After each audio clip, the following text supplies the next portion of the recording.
Yo, aujourd'hui, nouvelle vidéo, nouvelle critique. On va résoudre un meurtre. On va regarder. Non, on va pas regarder, on va faire la critique de Un couteau tiré, le nouveau film. C'est parti. Avant de commencer, tu t'abonnes, sinon tu seras suspect dans l'enquête et bah c'est pas cool pour toi. Donc à couteau tiré au Knives Out en anglais. Voilà, c'est bel sympa accent. aussi, c'est ouais je parle anglais, je suis bilingue. Du coup en fait ça raconte l'histoire d'un meurtre dans une grande famille très riche.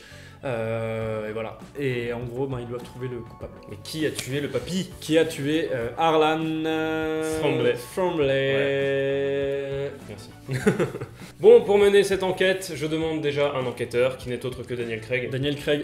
C'est quand même marrant d'avoir comme enquêteur James Bond, c'est rigolo. On a un acolyte avec ce monsieur qui est Lakeith Stanfield, que vous avez vu dans Get Out notamment. Qui sont les suspects, dis donc? Les suspects. Bon, alors, ils étaient vus aux alentours de minuit vers le manoir. C'est Ana de Armas, Catherine Langford, Chris Evans, Toni Collette, Christopher Plummer, Jamie Lee Curtis. Non, Christopher Plummer, c'est le mec qui se fait buter. Ah oui, c'est vrai. Il est suspect quand même. Il est suspect de se buter. Mais ouais, il y a Michael Shannon aussi, je sais pas si tu l'as dit.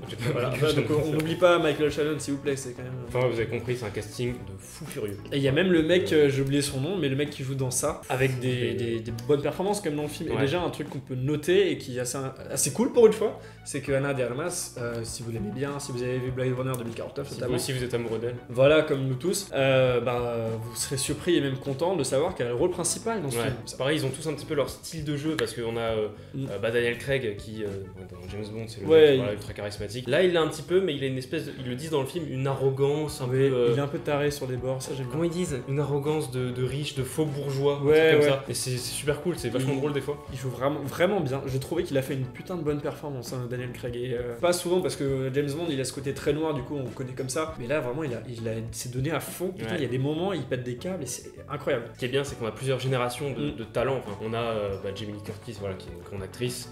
Toni Collette, pareil, qui a une grande carrière derrière elle. Et Catherine Langford, qui est une jeune actrice, très douée aussi, mais qui commence un petit peu à grimper. Ana de Armas ou le mec qui joue dans ça.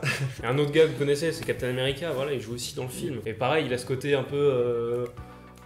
Tu sais, on le connaît en Boy Scout, et là il a le côté un peu déconneur, il fait des blagues, il s'en fout un peu de tout. La réalisation, c'est réalisé par Rian Johnson. Voilà, c'est un film d'auteur, puisqu'il l'écrit aussi, du coup il y aura cette patte réalisation-auteur qui est très bien combiné vu que c'est le même mec qui a écrit du coup. Et voilà, pour ceux qui connaissent pas Rian Johnson, on va vous le présenter gentiment. C'est le mec.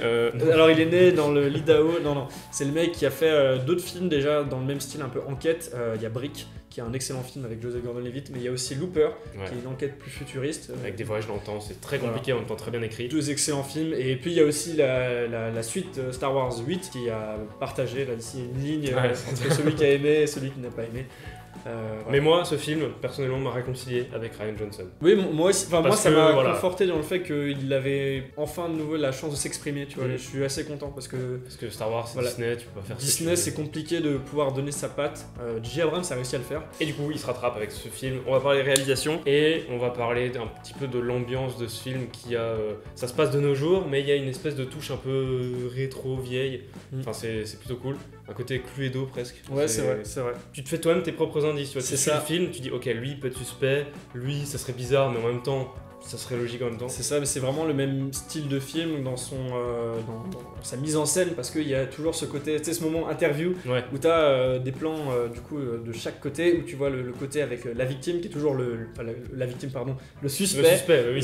C'est le même, ils ont toujours le même cadrage, chaque suspect a le même cadrage. Puis de l'autre côté, justement, tu as le plan où tu vois justement les policiers qui interrogent les suspects. Et voilà, ça c'est le truc très classique. C'est le début, c'est le plan avec toi de dire ok, alors on a lui, on a elle. Qui pourrait être suspect, tu vois. C'est ça. Tu te fais ton avis. C'est ça, tu te fais ton avis et je trouvais ça vraiment bien intéressant. Il y a un truc que j'ai adoré dans ce film, c'est que Rian Johnson a pu vraiment se donner à fond dans le cadrage et dans la mise en scène au niveau des plans. Ça commence déjà dès le départ où quand on présente la maison, en fait, on a les personnages qui se baladent un peu dans la maison, voilà, pour montrer un peu l'environnement. Et Rian Johnson fait ça avec des wide angle, des plans larges, mais quand je dis large, c'est pas large 12 mm. Non, là, c'est du GoPro limite, hein. C'est assez impressionnant. impressionnant. À mon avis, le film a été tourné dans une vraie maison parce que c'est assez impressionnant. Enfin, j'ai vraiment l'impression de petit dans cet endroit. C'est plein de détails. Ils ont dû mettre la caméra dans un tout petit coin. Ah ouais. Et les plans sont vraiment excellents. Ça fait plaisir de. Il s'est fait plaisir. Il s'est fait plaisir. On peut parler du montage. Ce qui est intéressant, c'est qu'on va nous présenter certaines scènes avec la version d'un suspect qui va nous dire ok, pour moi ça s'est passé comme ça, j'ai entendu ça, j'ai vu lui passer. Et ensuite on a la même scène avec le point de vue d'un autre suspect qui dit oui, mais en plus il y avait ça. Et hop, on peut construire le puzzle petit à petit. Et c'est bien fait. C'est bien fait parce que chacun peut se représenter la situation, le crime et se dire ok, d'accord. On passe au plus gros du gâteau, j'ai nommé le scénario. Voilà, parce que qui dit enquête dit suspect, dit meurtrier, dit plein de trucs. Voilà, il faut en parler. Donc on l'a dit avant et je préfère le rappeler, c'est écrit par Rian Johnson. Il a tout écrit, c'est pas adapté d'un bouquin, c'est vraiment lui. Il s'est posé devant son Macintosh, il a ouvert Celtics et puis il a commencé à écrire son truc. Et déjà, moi, rien que de savoir que c'est lui qui a écrit un film d'enquête comme ça, ça m'impressionne. Parce que souvent, c'est pas facile à écrire en fait. Oui, souvent quand t'écris un film, voilà, bon, quand tu fais des courts-métrages c'est plus simple, mais quand c'est un long-métrage, écrire et réaliser, c'est une tâche monstrueuse parce que tu t'es là sur le projet de la pré-production, du développement. Jusqu'à la fin quoi. Jusqu'à la toute fin. Mais du coup, un film d'enquête, un film à énigme, c'est pas facile à écrire parce que il faut pouvoir surprendre le spectateur dans la forme et en même temps ne pas tomber dans le kitsch parce qu'on a vu plein de films comme ça qui au final tu dis ok, c'est con, c'est Colonel Moutarde qui a tué le mec. Voilà, par exemple, le crime de l'Orient Express qui a eu son adaptation au cinéma récemment. C'est un peu bon. Voilà, c'est. Encore, c'est pas pareil parce que là on connaît l'histoire. Oui, et l'histoire est excellente, c'était la mise en scène qui était pas ouf. Mais là, comme t'as dit, c'est extrêmement bien écrit. C'est super bien écrit quoi. Pas spoiler, évidemment, parce qu'un film d'enquête, ce serait vraiment très fâcheux de spoiler ce qui se passe à la fin. C'est le tueur, c'est. Je mettrai un bip par-dessus. Ah d'accord. Un truc très couillu. Très couillu. Très couillu. Ce qu'il a fait Rian Johnson, c'est que à partir de la fin du premier tiers du film, on sait qui a fait le coup, on sait comment ça s'est passé. Oui, c'est un peu bizarre de dire comme ça, mais on a une ironie dramatique qui se met en place, c'est-à-dire que le spectateur en sait beaucoup plus que les personnages.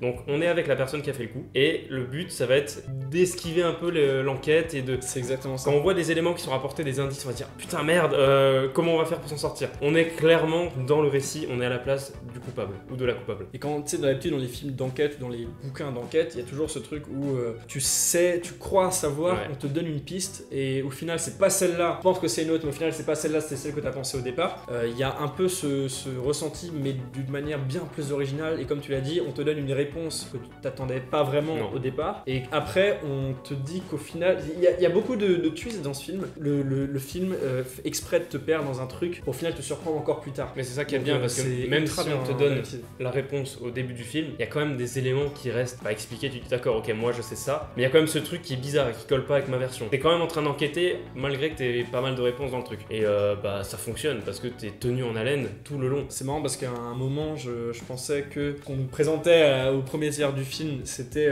ce qui allait vraiment se passer et je me suis dit, est-ce qu'il va se passer autre chose? Est-ce que dans les 10 prochaines minutes, ils vont nous le dire? Ils nous l'ont pas dit et du coup, et puis il passe à autre chose, l'histoire elle change de sujet. C'est en fait c'est comme j'ai dit avant, le Ryan Johnson essaye de te perdre un peu pour après te reprendre et te foutre une grosse baffe comme ça. Il le fait très bien, il fait bien mal ça. Et on a de l'humour dans ce film. Le film est très drôle par moments, mais c'est pas des blagues. C'est pas des blagues, c'est vraiment la situation, ce qui se passe. Tu vas te mettre à rire parce que c'est hyper décalé avec le contexte. Je pense au plan où, avec le chien qui ramène un objet et le personnage qui prend le truc, le jette, elle est dans l'arrière-plan. Et t'as le flic qui enquête devant. C'est super drôle. Mais mec, j'aime autant rire. Franchement, c'était super drôle par moment. Et ce qui est cool, c'est que voilà, comme dit, le genre de film d'enquête, le genre de film Cluedo, il y en a beaucoup. Est-ce que ça va être un énième film d'enquête? Quoi de mieux pour éviter cet énième film d'enquête que de rajouter une sauce ultra second degré, voilà, comme ça. Il arrive comme ça. Il met de la comédie comme ça. Parce que mec, ce film, c'est du full second degré. Voilà, c'est vraiment, tu regardes ce film. Tu peux pas regarder ce film en te disant les actions des personnages, c'est un truc qui est normal, tu vois. C'est vraiment un truc. Il y a un recul à prendre. Voilà, c'est ça, et c'est burlesque même par moment. Très très drôle. Franchement, j'ai une bonne partie du film, j'étais mort, j'étais comme ça dans mon fauteuil. On reviendra sur les PF juste après. Juste avant, je voulais parler des personnages. Comme tu disais, il y a la famille riche, voilà. Ce qui est bien, c'est qu'ils sont tous clichés, mais pas clichés dans le mauvais sens. C'est pas une critique négative, quand je dis cliché, c'est plus on leur administre un caractère, une façon de parler, un état d'esprit qui leur est propre, et du coup on les définit clairement. Le gamin, ça va être le... Ah oui, ça c'était très drôle ça. Ouais, celui-là il est trop bien. Le gamin qui est joué par le mec de ça, dont j'ai toujours pas le nom, lui joue justement ce mec tu sais, très riche, tu sais, le fils de Bourges. Ouais, c'est ça. Mais papa, très à droite. Du coup, tu le vois tout le temps sur son téléphone. À mon avis, il est sur Twitter en train de faire des conneries. Et de l'autre côté, t'as Catherine Langford qui, elle, est la meuf ultra gauche et tout, qui est toujours en mode je défends. Ouais, c'est exactement ça. Qui est très bien. Enfin, ouais, ils sont tous clichés. Voilà. Enfin, ils ont tous leur truc et on le reconnaît bien grâce à ça. Ouais. C'est ça qui est cool. Après, voilà, on a ce côté film d'enquête qui nous surprend par moment et c'est vrai qu'il y a certains trucs que vous pouvez voir venir si vous êtes un peu perspicace, voilà, si vous avez l'œil, si vous écoutez bien ce qui se dit. Là, je représente Thomas dans ses critiques parce qu'il a vu le film et ne peut pas être là. C'est qu'il traîne pas loin, voilà. Et lui a beaucoup aimé le film, et je sais qu'il avait un peu grillé certains éléments scénaristiques, des trucs qui vont se passer. Il dit ok, moi j'avais vu. Si vous avez l'habitude de ce genre de film, vous pouvez anticiper certaines choses, mais ça vous gâche pas le plaisir de découvrir l'histoire. Ouais. Ok, maintenant je reviens sur les setup payoff. Il y en a un. Ah oui, il est mais parfait parce que au début du film, on a le personnage de Christopher Plummer qui parle d'un personnage. Voilà, il va dire ouais, lui il est con parce que il fait pas la différence entre un vrai couteau et un couteau de théâtre. Et à la fin, il se passe un truc avec un couteau et c'est un couteau de théâtre. Et tu te dis mais putain, mais oui, mais c'est parfait parce que c'était il y a 1h30, 2 heures. Tu t'en rappelles presque plus, mais quand tu vois, tu te fais attends. C'était pour ça, ok. Et c'est trop bien. Vraiment, c'est super bien. C'est vraiment très impressionnant parce que c'est un détail qui revient plusieurs fois dans le film parce que les couteaux sont très présents. Ah, c'est le titre du film, un couteau tiré, hein, vous l'avez compris. Du coup, tu t'en souviens quand on te dit le mot couteau, tu t'en souviens, et quand il y a cette chose par rapport au couteau, tu te dis oui, c'est évident, et c'est ouf. Voilà, c'est tout ce qu'on pouvait vous dire sur à couteau tiré.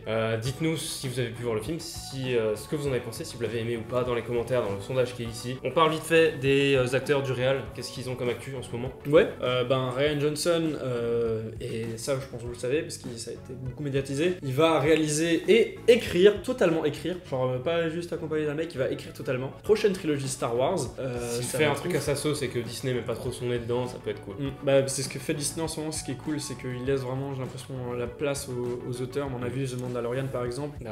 Rogue One, voilà, où ils laissent vraiment leur chance à des jeunes réalisateurs. Et de l'autre côté, on a les deux acteurs principaux du film qui eux vont jouer ensemble dans un autre film. Qui est le prochain James Bond qui sort en avril. No Time to Die, pas de temps pour crever. Mourir peut attendre. Mourir peut attendre. Yes. Ok, bref, n'hésitez pas à vous abonner pour ne pas rater les prochaines vidéos. Nous on vous retrouve mercredi pour le top des années 2000. Voilà, on continue notre petit top des décennies. Voilà, 2000, ensuite il y aura 2010. Et fin d'année, le top de cette année. Ok, nous on vous retrouve bientôt pour de nouvelles aventures. Ciao. Ciao.